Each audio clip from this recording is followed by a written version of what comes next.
अब रुक करते हैं देश की राजनीतिक जगत की बड़ी खबरों की ओर, जहां मानवीय भारत पार्टी के राष्ट्रीय अध्यक्ष ने प्रधानमंत्री पर बोला हमला। नमस्कार, मैं अमित कश्यप और आप देख रहे हैं हंगामा टाइम्स न्यूज। मानवीय भारत पार्टी के राष्ट्रीय अध्यक्ष मुक्तेश्वर मिश्रा ने प्रधानमंत्री नरेंद्र मोदी पर लगाए गंभीर आरोप। बताया देश में बेरोजगारी की वजह प्रधानमंत्री हैं। देश का सबसे बड़ा निकम्मा प्रधानमंत्री नरेंद्र मोदी को बता दिया है और हुए बीजेपी पर फायर। आइए डालते हैं उनके एक बयान पर नजर। हमारी प्रेस वार्ता का उद्देश्य है कि राजनीतिक दल विवेक से कार्य नहीं कर रहे हैं, चाहे वो सत्ताधारी दल हों और चाहे विरोध पक्ष। सत्ताधारी दल ने निश्चित रूप से गलत किया है, खास करके राहुल गांधी की लगातार मांग के बावजूद भी किसी मामले पर जांच नहीं बैठाई गई। उनके माइक को म्यूट किया गया, उनको बोलने का मौका नहीं दिया गया।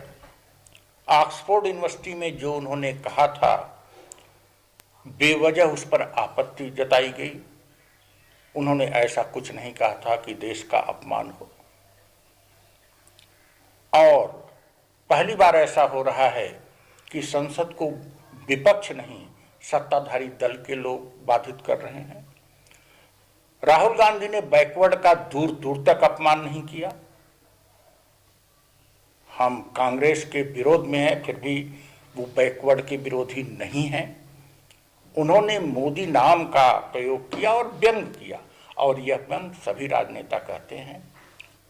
सूरत की सीजीएम कोर्ट विवेकहीन ढंग से उनके सेंटेंस की व्याख्या की और जो निर्णय दिया वो प्राइमा फेसिया लगता है कि वह पक्षपातपूर्ण है और केवल राहुल गांधी की सदस्यता समाप्त करने के लिए है। यह सब एक तरफ है, लेकिन इसके प्रतिकार में उनके निर्णय के विपरीत कांग्रेस को कानूनी लड़ाई लड़नी चाहिए थी और निश्चित रूप से वो 2 साल की सजा ऊपरी न्यायालय खत्म कर देंगे। ये सजा बरकरार नहीं रहेगी।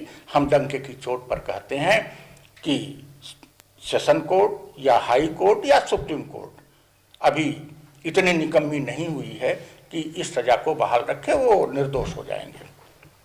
लेकिन कांग्रेस ने कानूनी लड़ाई के स्थान पर राहुल गांधी के नाम पर लड़ाई शुरू कर दी। राहुल गांधी के जैसे हमारे लोग मानवीय भारत पार्टी के लिए, मानवीय भारत पार्टी के विचारों पर लड़ाई करें तो मर्यादित होगा। मेरे नाम पर लड़ाई लड़े, ये क्या तुक है? राहुल गांधी का अपमान हो गया, राहुल गांधी को जेल हो गई। इसलिए राहुल गांधी ने जो मांग की थी, राहुल गांधी ने जो यथार्थ बात बोली थी, उसके लिए विपक्ष को लड़ाई लड़नी थी और जेपीसी की मांग के लिए भारत बंद करना था, जेल भरो आंदोलन करना था। तो जब उनको अकल नहीं आई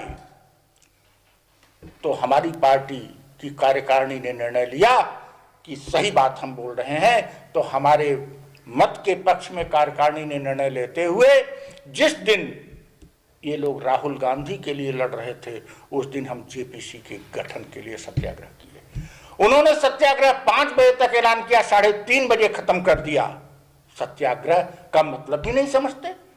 सत्याग्रह का मतलब होता है सत्य का आग्रह, अनुशासित होकर चुप रहकर बैठे रहना। और ये लोग सत्याग्रह में जैसे कि धरना प्रदर्शन है, हमने सत्याग्रह किया और हमारे कार्यकर्ता पानी तक नहीं पिए। कुछ पानी जबकि अलाउ था, 5 बजे तक हमने सत्याग्रह किया। और आगे राहुल गांधी की जो मांग है वो पूरे देश की मांग है। आप धांधली करते हो, अगर आप ठीक हो तो जांच तो करा दो, जेपीसी गठन कर दो, न्यायिक आयोग बैठा दो। आप एकदम तानाशाही करते हो। इसका एक ही रास्ता है कि अब हमने सांकेतिक रूप से सत्याग्रह कर दिया है, ये मानने वाला नहीं है, ये प्रधानमंत्री मानने वाला नहीं है। ये 8 साल से लोग चिल्ला रहे हैं, धरना प्रदर्शन कर रहे हैं, चुप हो जाता है और नया मोड़ दे देता है बैकवर्ड का अपमान। नया मोड़ देता है देश का अपमान। घूम घूम के इस निकम्मे ने देश का अपमान किया। हर जगह इसने कहा कि हम पहले भारत का होने में शर्म महसूस करते थे। इससे बुरी बात तो राहुल गांधी ने नहीं की। घूम घूम के कहता था अब भारत में कुछ होने लगा है, जैसे पहले कुछ हुआ ही नहीं, हमारे पूर्वजों ने कुछ किया ही नहीं।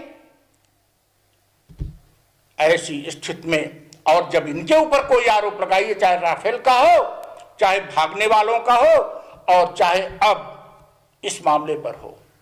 2019 के बयान पे अब जाकर के मोदी जी ने अपनी टिप्पणी करी और उनको सजा दिया। ये कहीं ना कहीं राजनीति तो है लोकसभा चुनाव के लिए। निश्चित रूप से राजनीति नहीं, जघन्य राजनीति है।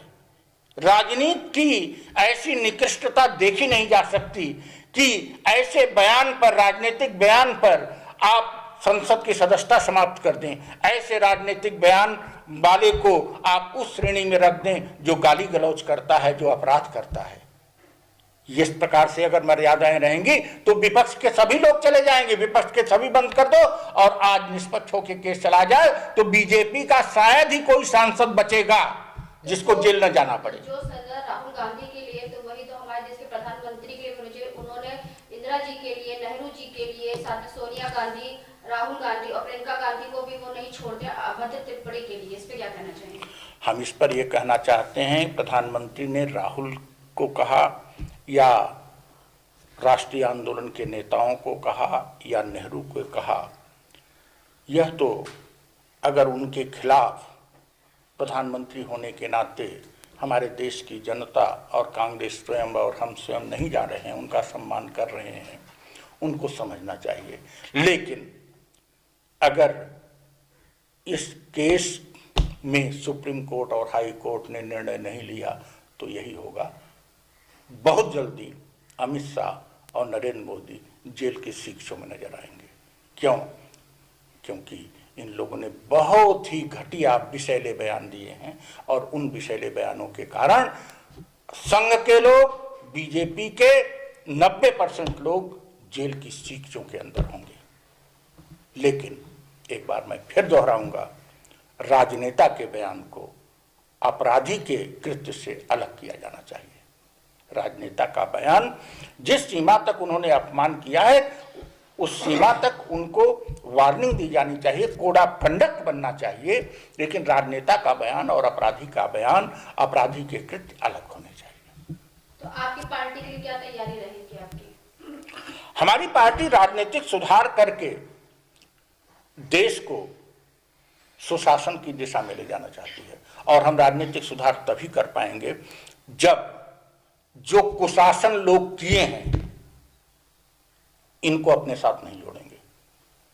आज कुशासन बीजेपी कर रही है तो क्या उत्तर प्रदेश को केवल योगी बर्बाद कर रहे हैं?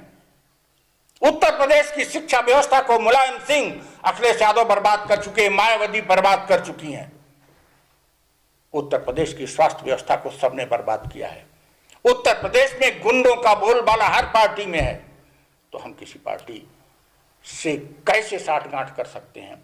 इसलिए अगर हम 2, 4, 6, 10 सीट ले आएंगे या इन पार्टियों के से कंधे से कंधा मिला के चलेंगे तो हम कुछ नहीं कर पाएंगे। इसलिए हम एकला चलो। हाँ, एक बात जरूर है, हम किसी से घृणा नहीं करते, हम देश की जनता से प्यार करते हैं तो इन पार्टी के नेताओं से भी प्यार करते हैं। अगर हमारी मानवीय भारत पार्टी के विचार, हमारा संघर्ष और हमारा इंसानियत का पैगाम इनको पसंद है तो हमारी पार्टी में आ सकते हैं। लेकिन हम किसी पार्टी से हाथ मिलाने नहीं जा रहे हैं। हम उनको स्वीकार करेंगे बशर्ते कि इंसानियत के पैगाम को सब लोग स्वीकार करेंगे। तो एक आखिरी सवाल आपसे और रहेगा, जो सजा राहुल गांधी के लिए प्रधानमंत्री या न्यायालय से दिया गया, तो क्या वही सजा प्रधानमंत्री के लिए लागू नहीं होता है? सबके लिए लागू होता है। पहली चीज तो राहुल गांधी को वो सजा मिलनी नहीं चाहिए थी और राहुल गांधी को सजा मिलेगी ही नहीं। हम कल्पना में नहीं जाते, हम कल्पना में कह के प्रधानमंत्री को भी जेल में उनकी तो अभी सदस्यता भंग कर दी गई है। उनकी सदस्यता भंग होगी, वो बहाल होगी। जब कोर्ट, अगर सुप्रीम कोर्ट भी पगला गया है, आपने देखा, अगर सबने भांग खा लिया है सबने भांग खा लिया है तो राहुल गांधी से पहले हम जेल में जाएंगे, मोदी से पहले हम जेल में जाएंगे। हम सबको भांग नहीं खाने देंगे।